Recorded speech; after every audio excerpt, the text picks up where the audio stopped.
ओम शांती.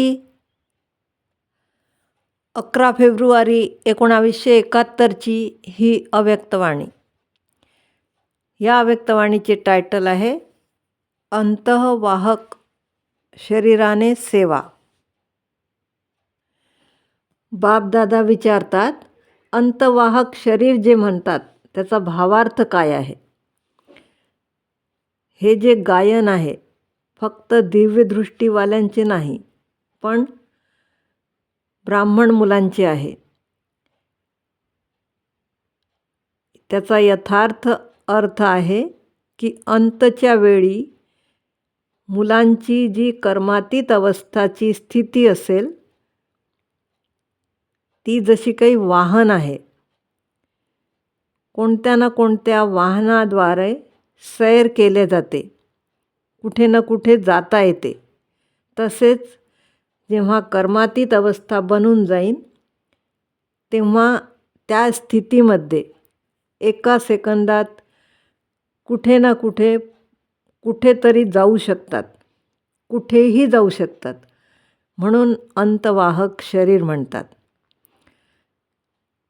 तसे पाहिले तर अंतिम स्थितीचे हे गायन आहे.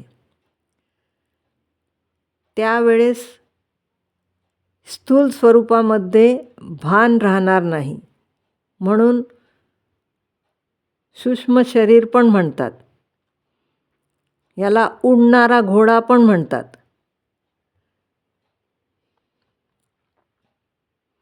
ह्या सगळ्या मुलांच्याच अनुभवाच्या गोष्टी आहेत, ज्या की गोष्टींच्या रूपात सांगितलेल्या आहे.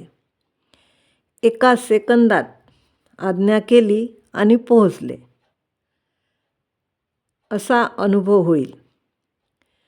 जसे आजकाल सायन्समध्ये पण गती खूप जास्त झाली आहे. वेळ कमी आणि सफलता जास्त, असा पुरुषार्थ व्हायला पाहिजे.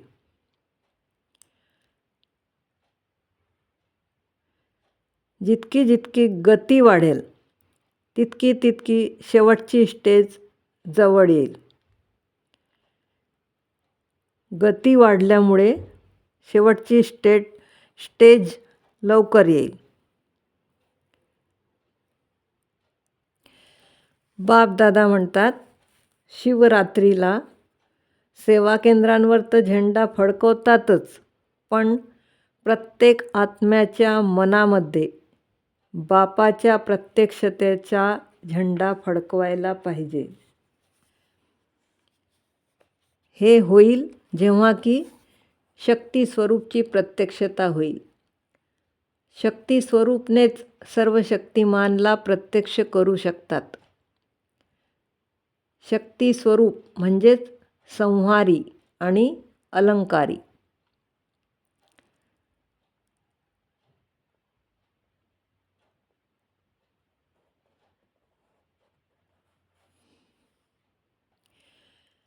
लाईट हाऊस, माईट हाऊस दोन्हीही स्वरूप इमर्ज रूपात असायला पाहिजे. जेव्हा दोन्ही स्वरूप असतील तेव्हाच चांगल्या रीतीने मार्गदर्शक बनू शकतील. मुलांच्या बाबा या शब्दातच इतकं स्नेह आणि शक्ती भरलेली असली पाहिजे की तो शब्द ज्ञानअंजनचं काम करेल, अनाथला सनाथ बनवेल. या एकाच शब्दात इतकी शक्ती भरायची आहे.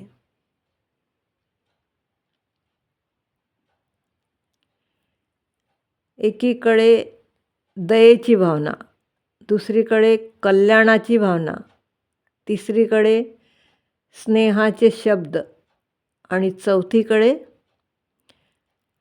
स्वरूपमध्ये शक्तिपंची झलक असायला पाहिजे.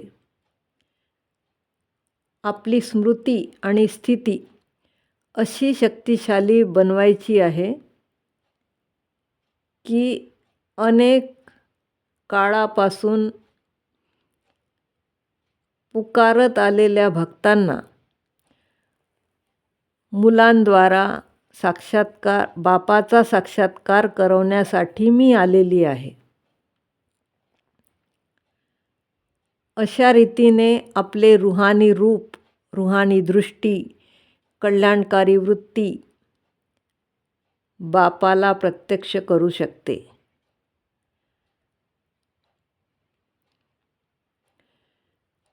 भाषणाची तयारी अशी करायची की भाषणाद्वारा भाषेच्या परे स्थितीमध्ये जाण्याचा अनुभव करवता आला पाहिजे.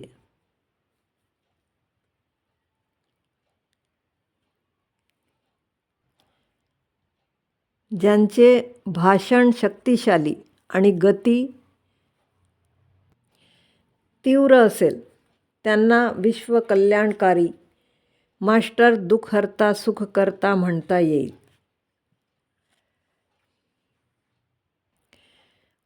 जे दुःखहर्ता सुखकर्ता असतील ते स्वतः या दुनियेच्या लहरच्या परे असतील. नेहमी एव्हर रेडी राहायचे आहे. जर स्वतः संतुष्ट नसले तर इतरांनाही संतुष्ट करू शकणार नाही. जे पण पाऊल उचलतात असे समजायचे की पेपर हॉलमध्ये बसून पावलं टाकत आहेत. पावलापावलात अटेन्शन पाहिजे.